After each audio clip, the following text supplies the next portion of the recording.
Un cours en miracles, 188 chapitre 23.1. La guerre contre toi-même. 1. Les croyances irréconciliables. Le souvenir de Dieu vient à l'esprit qui est. Il ne peut venir là où il y a conflit, car un esprit en guerre contre lui-même ne se souvient pas de l'éternelle douceur.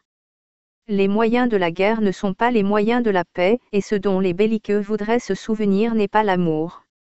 La guerre est impossible à moins que la croyance en la victoire ne soit chérie. Le conflit en toi doit impliquer que tu crois que l'ego a le pouvoir d'être victorieux. Sinon, pourquoi t'identifierais-tu à lui? Tu te rends sûrement compte que l'ego est en guerre contre Dieu. C'est certain qu'il n'a pas d'ennemi. Or tout aussi certaine est sa fixe croyance qu'il a un ennemi qu'il doit vaincre, et qu'il y réussira. Est-ce que tu ne te rends pas compte qu'une guerre contre toi-même serait une guerre contre Dieu? La victoire est-elle concevable?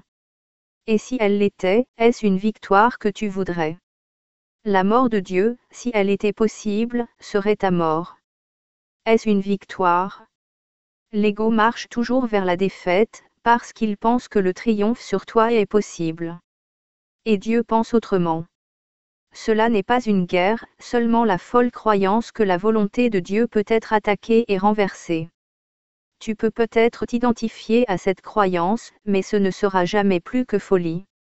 Et la peur régnera dans la folie, et elle semblera y avoir remplacé l'amour. Tel est le but du conflit. Et à ceux qui pensent qu'il est possible, les moyens semblent réels. Sois certain qu'il est impossible que Dieu et l'ego, ou toi et lui, vous rencontriez jamais. Vous semblez vous rencontrer, faire vos alliances étranges sur des bases qui n'ont aucune signification. Car vos croyances convergent sur le corps, la demeure choisie de l'ego, que tu crois être la tienne.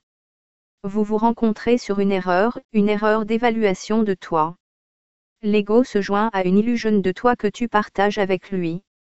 Et pourtant, les illusions ne peuvent pas se joindre.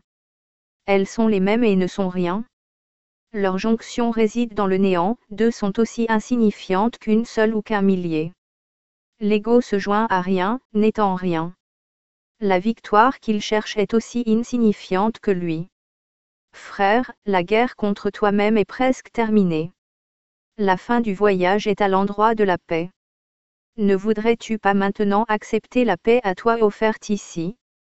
Cet ennemi, que tu combattais en Tanchou, intrus, dans ta paix est ici transformé, sous tes yeux, en donneur de ta paix. Ton ennemi était Dieu lui-même, à qui tout conflit, triomphe et attaque de toutes sortes sont tous inconnus.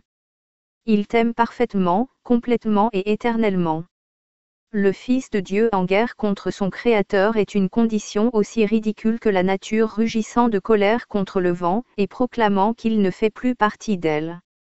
Serait-il possible que la nature établisse cela, et le rende vrai?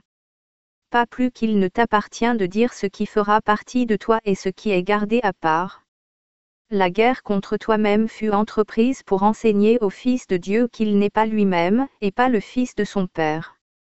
Pour cela, le souvenir de son Père doit être oublié.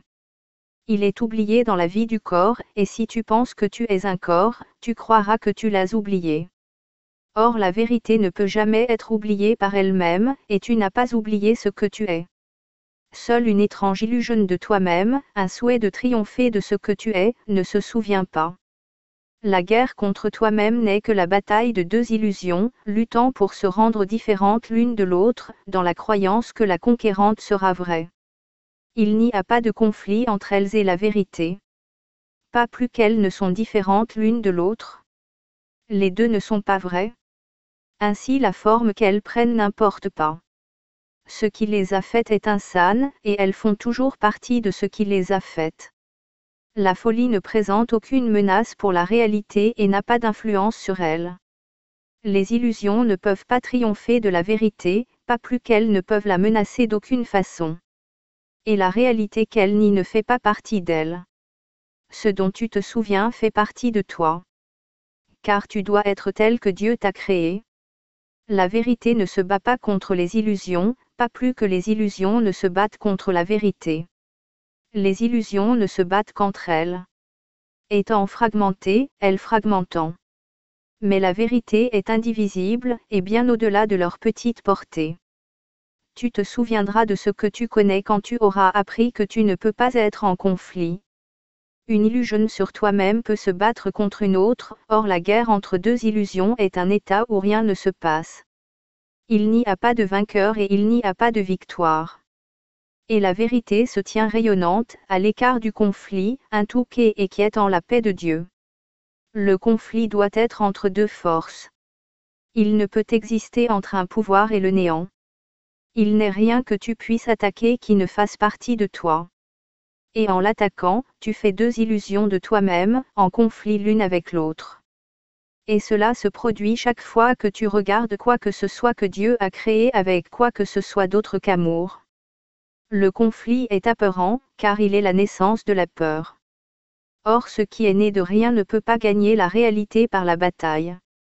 Pourquoi voudrais-tu remplir ton monde de conflits avec toi-même ?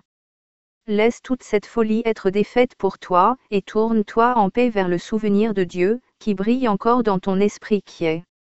Vois comme le conflit des illusions disparaît quand il est porté à la vérité. Car il ne semble réel qu'aussi longtemps qu'il est vu comme une guerre entre des vérités qui sont en conflit, la conquérante sera la plus vraie, la plus réelle, et le vainqueur de l'illusion qui était moins réelle, fait illusion par la défaite. Ainsi, le conflit est le choix entre des illusions, dont l'une sera couronnée comme réelle, l'autre vaincue et méprisée. Ici le souvenir du Père jamais ne reviendra. Or aucune illusion ne peut envahir sa demeure et le chasser de ce qu'il aime à jamais. Et ce qu'il aime doit être à jamais quiet et en paix parce que c'est sa demeure. Toi qui es son bien-aimé, tu n'es pas une illusion, étant aussi vrai et saint que lui. Le calme de ta certitude en lui et en toi-même est votre demeure à tous les deux, qui habitez en étant un et non séparés. Ouvre la porte de sa demeure très sainte et laisse le pardon balayer toute trace de la croyance dans le péché qui garde Dieu sans demeure et son Fils avec lui. Tu n'es pas un étranger dans la maison de Dieu. Accueille ton frère dans la demeure où Dieu l'a établi en sérénité et en paix, et où il habite avec lui. Les illusions n'ont pas leur place là où l'amour demeure, te protégeant de tout ce qui n'est pas vrai. Tu habites dans une paix aussi illimitée que son Créateur, et tout est donné à ceux qui voudraient se souvenir de lui. Sur sa demeure veille le Saint-Esprit, sûr que jamais la paix ne peut en être troublée. Comment le lieu de repos de Dieu peut-il se retourner contre lui-même et chercher à vaincre celui qui demeure là ? Et pense à ce qui arrive quand la maison de Dieu se perçoit elle-même divisée. L'autel disparaît, la lumière pâlit, le temple du Saint devient une maison de péché. Et tu ne te souviens de rien, sauf des illusions. Les illusions peuvent être en conflit, parce que leurs formes sont différentes. Et elles se livrent bataille seulement pour établir quelle forme est vraie. L'illusion rencontre l'illusion, la vérité, elle-même. La rencontre d'illusions conduit à la guerre. La paix, se regardant elle-même, s'étend elle-même.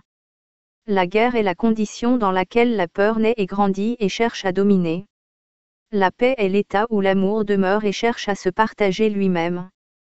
Conflit et paix sont des opposés. Où l'un demeure, l'autre ne peut pas être, où l'un va, l'autre disparaît.